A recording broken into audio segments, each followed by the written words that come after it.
The idea of a university is something that many people have been speaking about in Gibraltar for many, many years. We set it out in our manifesto with 10 words. The University of Gibraltar will commence operations in 4 years. What we were not going to do was simply patch up a building, simply do a paint job and put a label outside University of Gibraltar and then tick a box and say, we've achieved it, we've now got a University of Gibraltar. It had to be much, much more than that. It had to be a real institution that could be looked at internationally. It's been an exciting project, it's been a challenging project. It's occupied a lot of my time in the last 4 years, many visits to higher education institutions around the world to learn how they do it, to learn the mistakes that they've made in setting up their universities, to learn about the structures that they put in place. It has a faculty of health and sports science, a faculty of business, a faculty of hospitality, and also a faculty of life and earth sciences. It also has an Institute of Professional Development and Continuing Education, and a language centre. The Institute of Professional Development is particularly important. It is what is going to connect the university with the whole of the community, and in particular with industry. It is what is going to allow continuous professional development through short courses, which are tailored to meet the needs of the industries in Gibraltar. The university will also have a language centre, and that is also an important part of the university. So many years, many students around the world go to learn English, not just as a foreign language, but as a professional language. What we're hoping is that it's going to allow the sprouting up of a totally new industry. This is a big area that we haven't concentrated on before. Thousands of people around the world are looking for facilities such as this. And what the university is going to do is act as a precursor for private institutions to then come in and be able to offer English courses as well. And it's going to be a generator of economic activity, not just for the university, but for Gibraltar as a whole.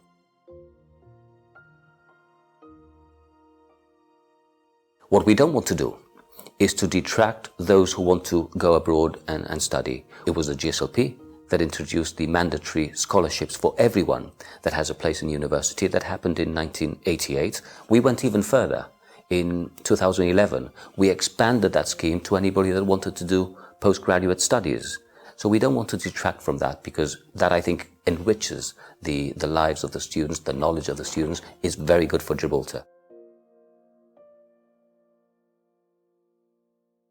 All educationalists that I have spoken to since this idea was brought up by the GSD agree that this is a terrible idea. We've had senior educators writing in the press saying this is a bad idea, it should be rethought. It hasn't been done for educational reasons. They committed themselves to a new project for the stadium in the Victoria Stadium, for a football stadium. Everyone agrees, all the research points out that smaller schools work better. These mega schools, this would be a very large school even by UK standards, and we would have all secondary education in one school in Gibraltar.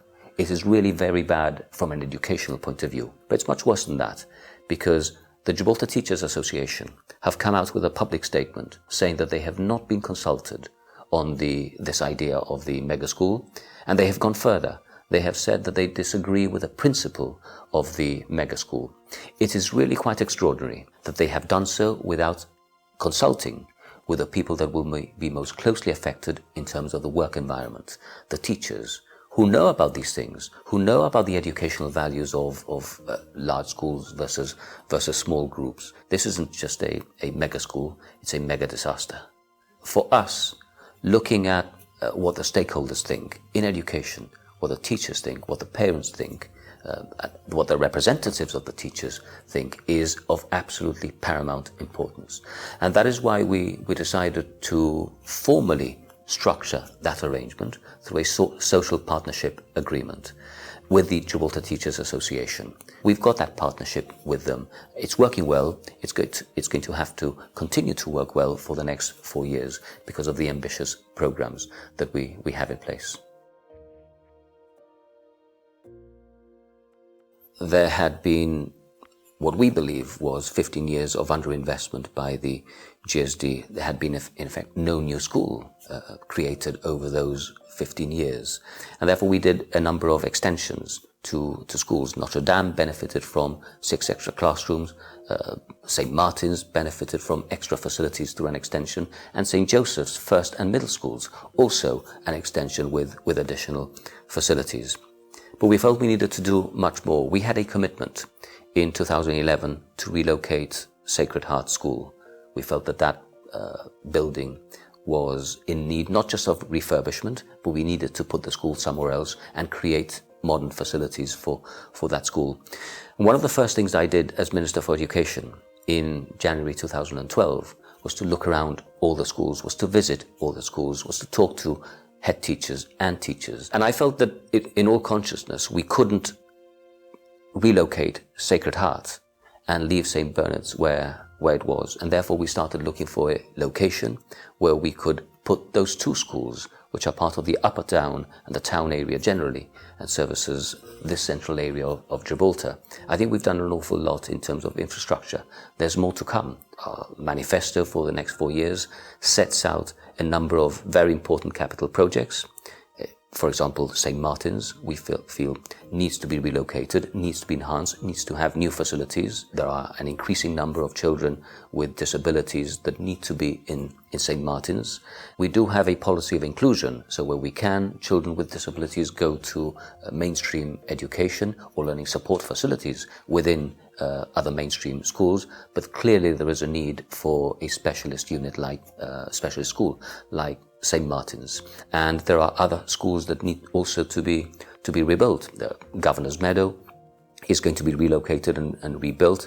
Bishop Fitzgerald is going to be rebuilt entirely on the site that it now occupies together with Governor's Meadow. And we've got huge plans for Bayside as well, for the Bayside area and St. Anne's.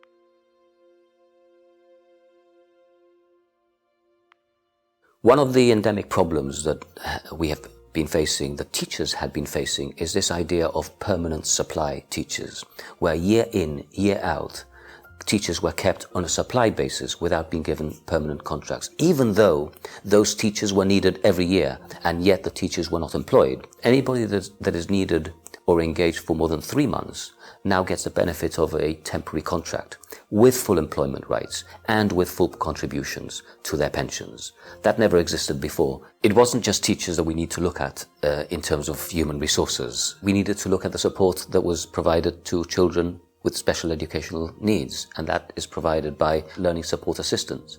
We increased substantially the complement of learning support assistants, and we also made many learning support assistants who were part-time on a full-time basis. So the result is a dramatic increase in the support that is provided for children with educational needs.